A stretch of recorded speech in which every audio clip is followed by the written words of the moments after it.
สวัสดีทุกคนเจอกันอีกแล้วนะมื้อนี้มาเจอกันกับมอนเนาะมอนสีข้าว EP 12หรือว่ามือที่12เด้อทุกคนเด้อเห็นบ่ทุกคนมือที่12นะอันนี้ขนาดมาถ่ายเฮ็ด2โฮแล้วเนาะเต็มเลยเนาะใหญ่ไหวขนาดเนาะแม่ค้าฮักก็ถ่ายแบบว่าอ่า2-3มือเนาะประมาณ2มือ3มือเด้เต็มเลยเด้อโตบักใหญ่ๆเลยเนาะเต็มเลยทุกคนมาเกลือมอนไปนำกันเลยเนาะตัวนี้เห็นบลูกค้าตัวนี้พิเศษเลยนี่นะเป็นสีเขียวขนาดเลยเนาะเด็กตัวนี้นะอุ้ยปากกางเกงคนน่ะสู้มืออีกได้โอเคเกลือเลยเนาะมื้อนี้เนาะมื้อนี้แม่ค้าบ่มีผู้ช่วยเด้อผู้ช่วยเพิ่นว่าโอ้ยมื้อนี้เพิ่นไปเรียนพิเศษเนาะผู้ช่วยเมื่อยหลายว่าซั่นหาก็เลิกคงเรียนเนาะ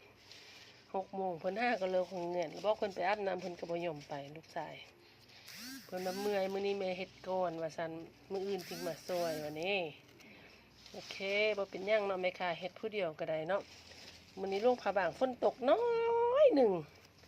ฝนไหลแบเด้อทุกคนตกใบมอนยังบ่ทันเปียกซ้ำเนาะพอแต่ว่าฝนย่อยน้อยหนึ่งบ่ฮอด5 นาทีแต่ว่าสงสัยว่ากลางคืนนี่มันจัดเต็มเลยเนาะแม่ค้าเบิ่งเนาะ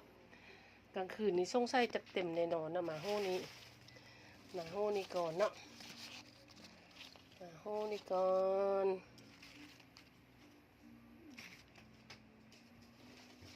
เทละอันเนาะเทละอันเทละอันเด้อทุกคนเด้อนี่ยินไหมคะจะมาถ่ายขี้มอนก่อนเนาะนี่ยินไหมคะจะมาถ่ายมอนขี้มอนออกก่อนเพราะว่าเต็มไล่แล้วเนาะเต็มไล่กินเก่งขนาดเลยมอนแบบนี้นะมอนเที่ยวนี้กินเก่งขนาดเลย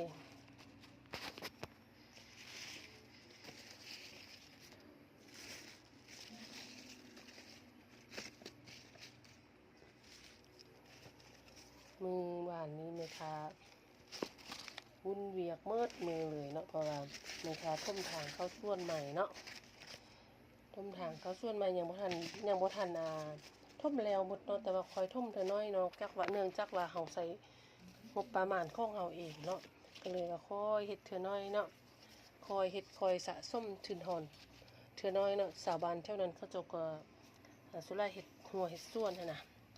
อันทางเข้าส่วนของมันไก่เนาะออกจากทางล่วงประมาณมง3 กิโลเมตรเนาะคอยทุ่มจะน้อยแปลงทุกปีลูกค้าถ้าว่าลูกค้าผู้ใดไก่บันจะเนื้อจะเข้าไปเยี่ยมชมกันไปเด้อช่วงนี้เขากำลังเตรียมพันมอนจะเลี้ยงมอนแล้วเนาะช่วงหน้าฝนแล้วเนาะทุกคนเนาะโอเคมื้อนี้มาแบบมาไวไปไวเด้อทุกคนเด้อมีอย่างก็สอบถามได้เด้อทุกคนเด้อคือเก่าเนาะทุกคนสอบถามกันได้เนาะอินบ็อกกันเข้ามาคือเก่าเด้อปลุกไว้เลยเนาะคันเพิ่นหิวแล้วเพิ่นขึ้นมากินเองเด้อโอเคเนาะมื้อนี้เนาะบ่มีหยังหลายมาไวไปไวเด้อมอนมือที่12เนาะเห็นได้ว่ามันขยายตัวแบบไวหวายอีหลีเนาะลูกค้าขยายตัวไวอีหลีเด้คือสิหิวแห้งเนาะมีตัวนึงบ่แข็งมีมอนตัวนึงบ่แข็งแห้งเห็นบ่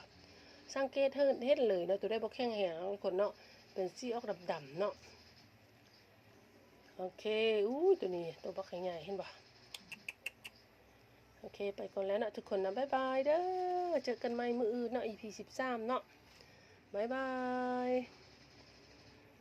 จ้ะทุกคน